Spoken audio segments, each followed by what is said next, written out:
One time there was a CarePortal request that came in for a TV. And there were some questions that came from some church responders on why the family was requesting a TV, because they didn't quite see how that was a vital need, and typically the requests that come in are maybe urgent things. Yeah, from the outside, someone might think that's not essential. Like, why would they ask for that when there's so many other needs that they probably have? But we take for granted that sense of normalcy. It's normal for a family to have a TV, and they need those rhythms. It might be rest. Every one of us has done it. We see one moment, one decision, one reaction, one messy situation. And without even meaning to, we start writing a whole story about someone. Maybe they're irresponsible. Maybe they don't care. Maybe they should have known better. Maybe they're just difficult. But what if there's more going on than what we can see? Hey everyone, I'm Johan, the producer of Neighbourly. Today, Shannon and myself are stepping back from our regular guest interviews for another reflective episode. And we're talking about assumptions. The stories we tell ourselves about people before we really know them. And this isn't a conversation where we're the experts, where either of us are pretending we've figured this out. It's more of an honest look about how easily we fill in the blanks, and how neighborly care invites us to slow down, stay curious, and see the person right in front of us, not just the problem. Before we join Shannon at the table, we believe stories stick with us. They can change lives, and they can shift our perspective. That's a big part of what we're doing with this podcast as part of Care Impact's message. Neighbourly is a Care Impact podcast produced in partnership with CareCreatives Company. CareCreatives helps organizations clarify their message through branding, design, websites, print, and audio production, all for social good. Hey, if you need any of that, check us out at carecreativesco.ca. All right, come join Shannon and I at the table for this conversation. Shannon, we're back at it. We are. Woohoo. Yeah, another one of those episodes where we get to step back from our regular interviews and just kind of reflect on some of the things that we've been hearing. What are we going to be talking about today? Today, we are talking about assumptions and some of the stories that we tell ourselves about other people before we have a chance to know them. And as I was preparing for this and thinking about just being honest, like ways I've done that before. And so I don't think either of us are coming at this from a place of like, we have it all figured out and everybody else is doing it wrong. I think we see over the years how we've learned in different ways, and now through the work we do, we get to keep seeing that and providing hopefully some education and some opportunities for people to see the human in one another a little bit more than maybe jumping to a conclusion about someone. Yeah, I think we all have our assumptions, and I assume the more you do CarePortal requests, a lot of those assumptions about people, they diminish over time even, right? Absolutely. Well, Shannon, let's just start off. What are some harmless assumptions people might think about you that aren't totally accurate? Because people have assumptions about all of us, right? Yeah, one I've heard before is that people assume I'm always like extroverted and always energized by others. And I am, to a point. Like I love talking to people. I love connecting. I love learning and understanding what makes someone who they are. And I can be, especially in places where I'm comfortable, I can be pretty carefree. But other people and group settings really only energize me to a point. And as soon as I hit that point, then people start to train me. And so I sometimes just need to go and have time and space on my own. Yeah, I can really relate to that too. I'm kind of the same way, where I need to recharge after. For me, I think people often assume that because I work in podcasting and they hear my voice online, YouTube, but and that I've been in leadership, I've done preaching and all these things, I must be great at talking to people. I must be great at meeting new people. But honestly, I feel like that's one of my biggest weaknesses. I do know how to turn it on, though, when I'm in a group. I can make people laugh. I can ask questions and get curious, which is probably the biggest first step to actually communicating with people, is asking good questions. But connecting personally with no agenda, that's where it gets really challenging, because I hate small talk as well. Like I can interview someone for an hour because I've had a chance to prepare for that. And I've Right. interviewed other people, right? But small talk in a lobby where you're just running into someone, or they approach you at church and you're in the lobby and want to start a conversation, and they start talking about the weather. I'm like, oh, not another weather conversation. So why do you think people are so quick to fill in the blanks about others? Yeah, I sat with this question for a long time and I struggled to really even like make sense of why do we do this? But as it kind of went further, even in my own self, I think we, especially in today's world, we're not great at sitting or tolerating with uncomfortable feelings or uncomfortable situations. And we don't like unknowns. We want things to be pretty black and white or right and wrong. And so sitting with some complexity, I don't think is our default. And this might not be true for everybody, but I think sometimes I see, again, even just in myself, I tend to think kind of linear. Like I see something, a behavior or a situation, and my default is, well, there must be a clear reason for that, because of XYZ, or they're acting this way, just because of they're annoying or something, this like clear cut point A to point B. And that's not usually the case. Yeah, that makes total sense. Even as a podcast person, like that's one of the reasons why we're actually doing Neighbourly, is because we want to make those stories known so that there are less assumptions, and we want people to know there's always a story behind everyone's life, right? And the thing is, we like clean stories. We like things to make sense quickly, but real people almost never fit into those clean categories. Like people are messy, and real life's not a podcast episode that I get to edit afterwards. People are not edited episodes. And I try to keep real to these stories when we do these interviews as well, to keep the real voice and keep the honesty. But you can always remove some of my extra fillers, Yeah. The people don't need to hear that. The number of times I say, can we start over? Oh. Exactly. So if anyone was hesitant to be on the podcast, we can edit all that stuff out if you're afraid. Don't worry. Right? Yeah. And like you're saying, I think that's where assumptions can be so dangerous. We see one scene from someone's life. It might be the first time we encounter them. Our brain starts to try to connect those dots, and we try to assume to understand the whole story. So why do assumptions happen so naturally? I mean, it's kind of like our previous question, but why is this so natural in us for us to have assumptions? Yeah, that's a great question. We're all coming from our own perspectives and our perspectives on life, and that is always going to be shaped by our worldview and our life experiences. And a lot of it is learned behaviors that we've seen from the people around us and people growing up and all these different things. And that's just the point of view that we move through life. And I think most people aren't intending to maliciously make an assumption about others, but it can happen almost automatically.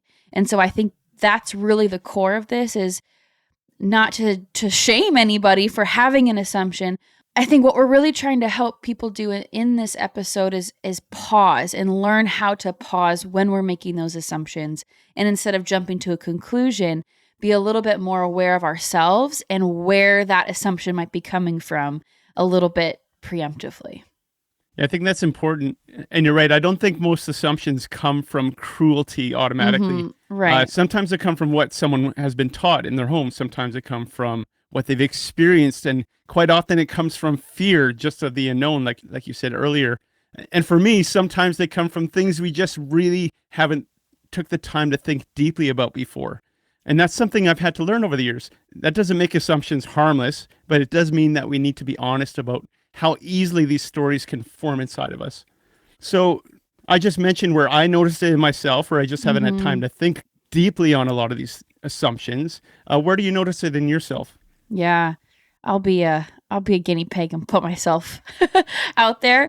One I see in myself that I'm constantly trying to work on and be aware of is when I'm out and about in public and I see parents and kids interacting. And one example might be, I'm at the grocery store or a restaurant and I see a parent respond to their child a certain way and think, ooh, like that's not what I would do if I were a parent, thinking I have all this experience and I must know better. Or, even if I'm just interacting with someone and I might kind of put a label on them as like being a little bit more difficult to work with or talk with, and just assuming that's who they are. Like they're demanding or they're annoying or, this is kind of the internal dialogue. And I say that not because I am proud of that by any means, but I'm trying to notice and be self-aware in myself of that's where my kind of internal judgment starts to go. And those can be assumptions that I can make quickly without considering, oh, maybe that family's having a really hard day and that mom is doing the very best she can. And that kid just did that thing again that she told them not to do. Or, I'm with a person and they just had a phone call from a family member and they are really struggling. Like, I don't know. But at the same time, that's where we can start to think of ourselves and just be like, oh, I'm justified and I would do it differently or I would do it better. And yet we don't know. We don't know what's right underneath the surface. Yeah, that reminds me when I used to work as an EA many, many years ago. There were times sitting in the staff room with the other staff where they talk about the students. There'd be a student that misbehaves on a regular basis or they'd act out. The staff would just assume like they don't care, that they're lazy, that they weren't raised well. I've actually heard them say, and this was heartbreaking when I've heard it, that student is a waste of space. Wow. And my heart just broke when I heard that, just knowing, like from a Christian perspective, that they are God's image bearers. Yeah. And the more I sat in the context, working with these students, asking them questions about their life, I mean, they don't often share much anyway, but I've heard about some of these students whose siblings went missing, or they've witnessed violence in their home, or they had to protect their mom from her new boyfriend. Yeah. Stuff like that they're dealing with that we just can't understand that context. Like we've never been in a lot of that context. Yeah. So from the outside, the behaviors look like defiance and laziness, but underneath there's like fear, there's trauma, frustration, shame, exhaustion.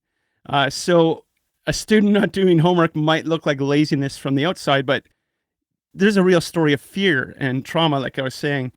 And a learning disability sometimes where they really do care so much, but they have trouble reading. So it becomes really frustrating and they act out behaviorally.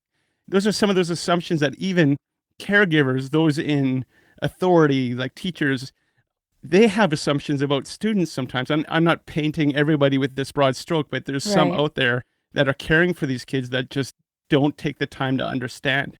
So Shannon, where do you see this show up in churches and neighborhoods and community care, especially working with CarePortal? Yeah. Something I've noticed in these environments, and this is often just under the surface a little bit, it's not something we'd maybe say outright, is that we, the collective we, the church, the community, the neighborhood, can often assume what people need.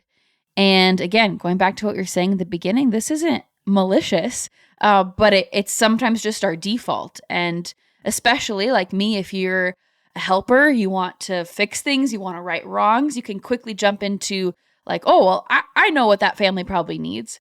An example of this is one time there was a CarePortal request that came in, and the request was for a TV.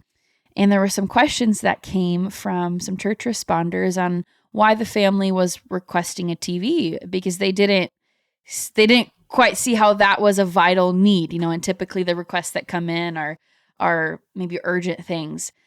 And what they didn't know was that family was needing a smart TV because it was going to have multiple purposes. One of their kids was going to be able to do some schoolwork using that TV, and it could then also be used for other things.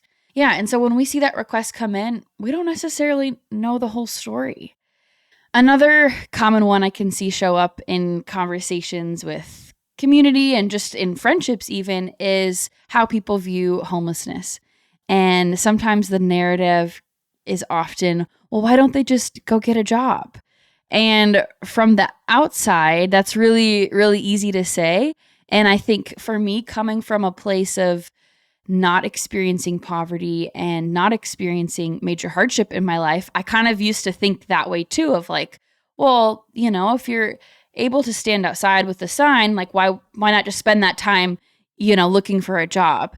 And I'm so glad that over the years, God has humbled me and I've kept my heart soft to remain curious and compassionate, because obviously now, as I've been in this space a little bit and asked some more questions, there's so much beyond the person standing on the corner that I don't see.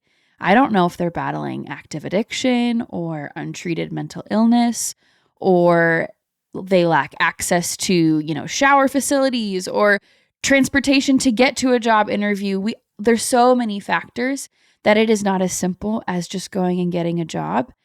And it can really oversimplify what people are navigating.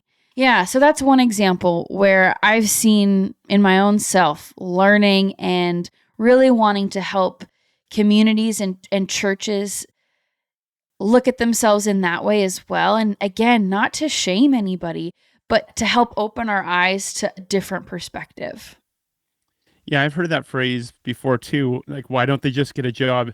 And that's one of those clean story assumptions, right? It gives a simple explanation, but it skips over so much complexity. And I think sometimes those simple explanations make suffering feel more manageable from a distance. Like we have the answers. If they just got a job like that, it's simple.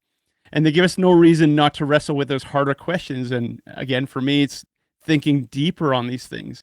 But real care, as we've learned, really begins when we're willing to sit with that complexity, when we're willing to sit with that curiosity. The TV example that you gave, that's a great example, because from the outside, someone might think that's not essential. Like, why would they ask for that when there's so many other needs that they probably have? But we take for granted that sense of normalcy. It's normal for a family to have a TV, and they need those rhythms. It might be rest. It might be a time for a parent to connect with their child and have that connection time where their child's not distracted by something else or behaviors. They can just sit together in quiet. It might be creating that sense of home, because that's a normal thing to have in your home. This doesn't mean every request is simple, obviously, and it doesn't mean we can't ask wise questions. But neighborly care starts from curiosity, not suspicion. So I think we all just need to be more curious. Okay, let's shift the conversation a little bit and talk about the damage of assumptions. So if assumptions are often automatic, and if we all do this in different ways, and maybe the next question is, what damage do assumptions actually do? Because I think assumptions create distance. We don't get closer to people because we have assumptions about them. They can reduce people to their worst moment, reduce them to their need, their behavior, or financial situation. We can reduce them to their parenting stress or whatever visible struggle we happen to see. But Shannon, how can assumptions keep us from seeing the person in front of us? I think you said it right there. We can see one moment and start to make this whole story in our head. And then we end up missing the whole person that's standing right in front of us, and start to maybe put a label on someone and start to define them by that one moment, rather than really seeing them for the whole person that they are. Yeah, because we all have bad moments. And if that's our first impression or our only impression someone gets of us, we walk away just cringing. It's like, oh my goodness, that's what I put forward for this person. Some of these people live with that more often because of their situations. And that must be heart-wrenching for them to live with that on a daily basis sometimes, because there's so much more to them, right? Absolutely. Yeah. So that makes me think about something smaller, but still real. People sometimes assume that I'm disengaged because when there's more than two people in a room and there's conversations, I'm usually the quiet one, believe it or not. Even at home, my wife has experienced this too. She'll ask me a question and then there will just be silence, and it drives her crazy. The truth is, I'm not listening. I'm usually processing, because biblically, you want to be slow to speak. Right. But I tend to need time to digest what people are saying, mostly because I don't like the taste of my foot in my mouth. Yeah. But it's a small example of how easily we can misread people.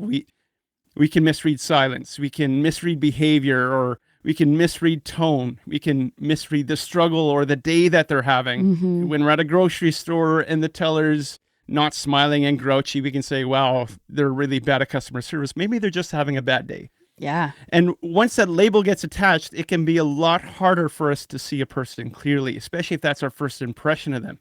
Right. So how does curiosity protect dignity? Yeah, it's a great question. I think it protects dignity because curiosity helps us resist the urge to make somebody simple. And most people are carrying grief, pressure, history, often fear, even trauma. And these are all kinds of things that we can't immediately see. And curiosity also reminds me that my own perspective is limited.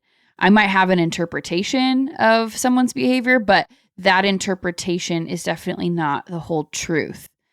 And I think there's just something deeply dignifying about really listening.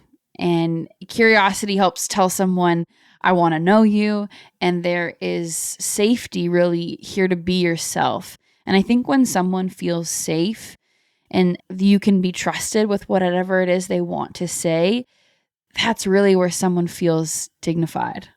That's good.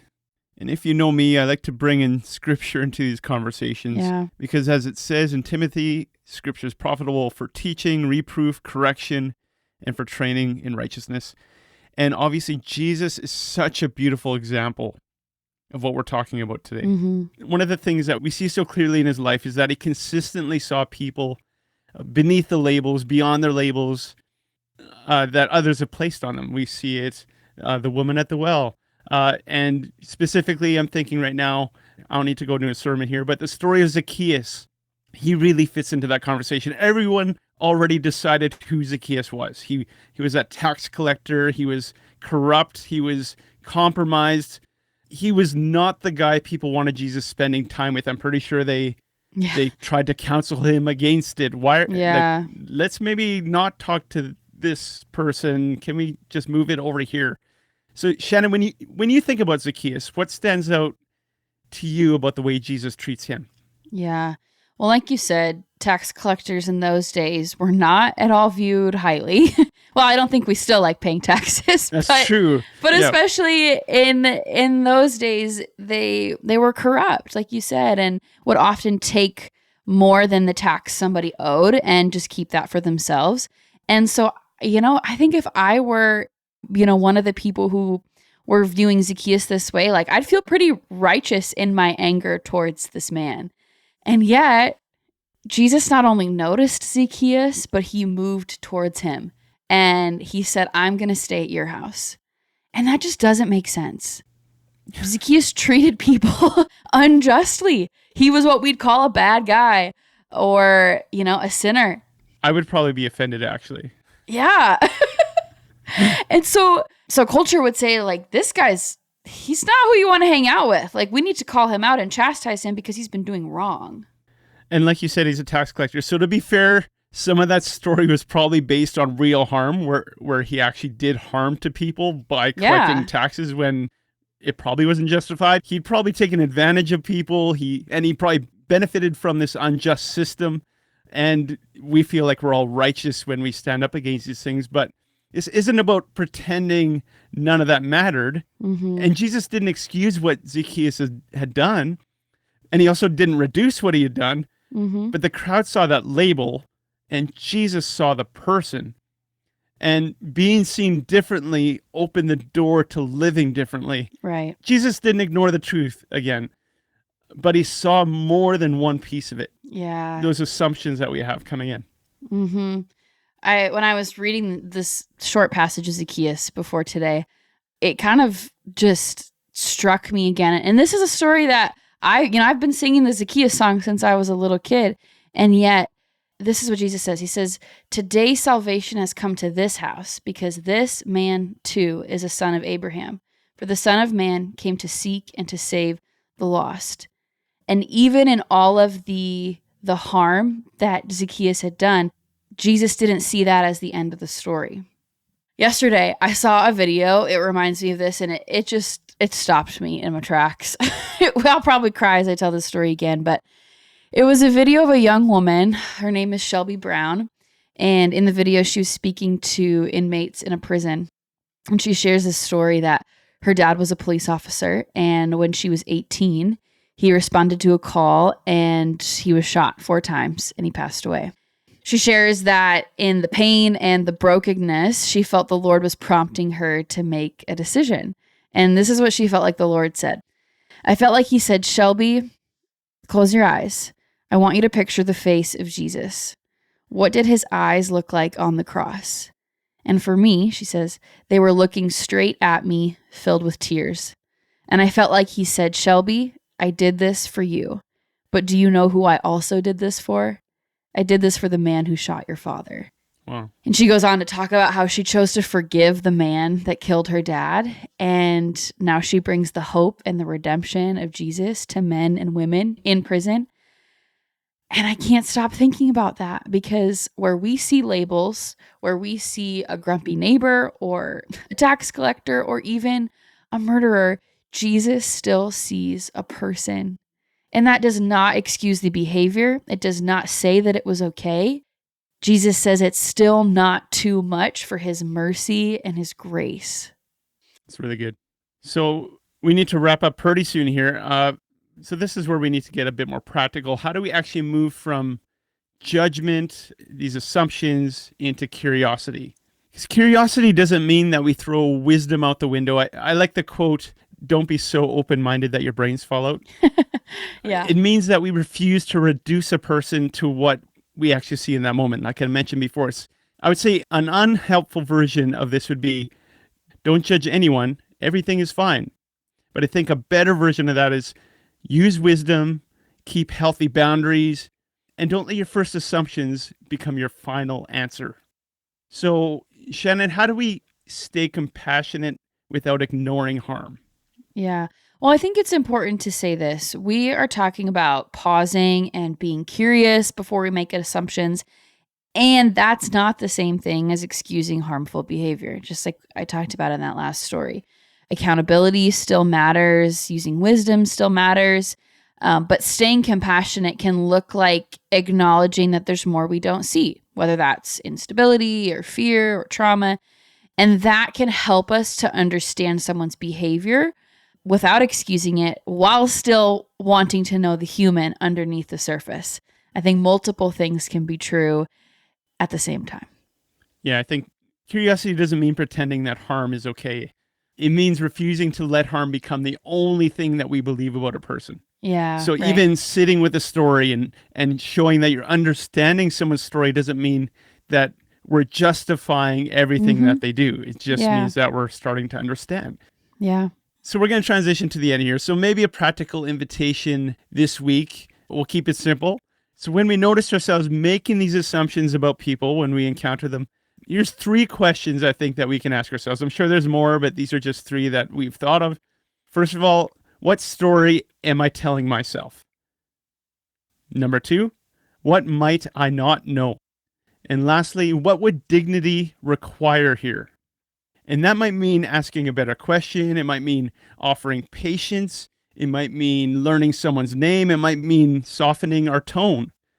It might mean praying for the person. It might mean choosing not to repeat the assumption as gossip. Yeah. And it might mean moving closer with wisdom instead of pulling away in judgment. Because again, being curious actually brings us closer to people, and it breaks that distance that we have. Shannon, you have any final thoughts before we close out this episode? Yeah, I think all of what you just shared is really what it means to be neighborly. Not pretending that we know the whole story, but still staying curious enough to just see the person in front of us. And again, we say this, I think, hopefully we've said this before, but care doesn't have to be perfect. We don't have to get it all right. Sometimes I plenty of times, connect with somebody and I'm trying to say something that I think is smart or wise. But at the end of the day, it just means being present and listening and caring about someone and caring about who they are underneath the surface beyond what we just see on the outside.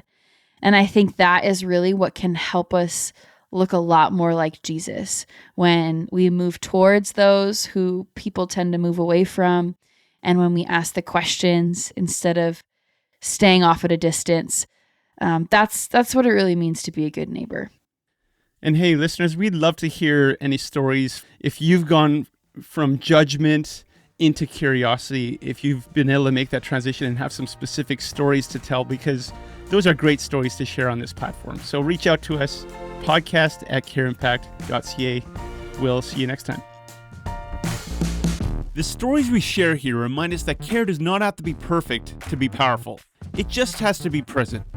Neighbourly is an initiative of CareImpact, a Canadian charity equipping churches, agencies, and communities with technology and training to care better together. This episode was produced by CareCreatives Company, a social enterprise of CareImpact. If you're building a podcast and want help with strategy, editing, or full production, visit carecreativesco.ca to connect with us. I'm Johan. Thanks for listening. And be that kind of neighbor someone will never forget, in a good way. Sister, take my hand. We'll stand broken up. Lawyers turning over tables, breaking all chains. When I see you in a stranger,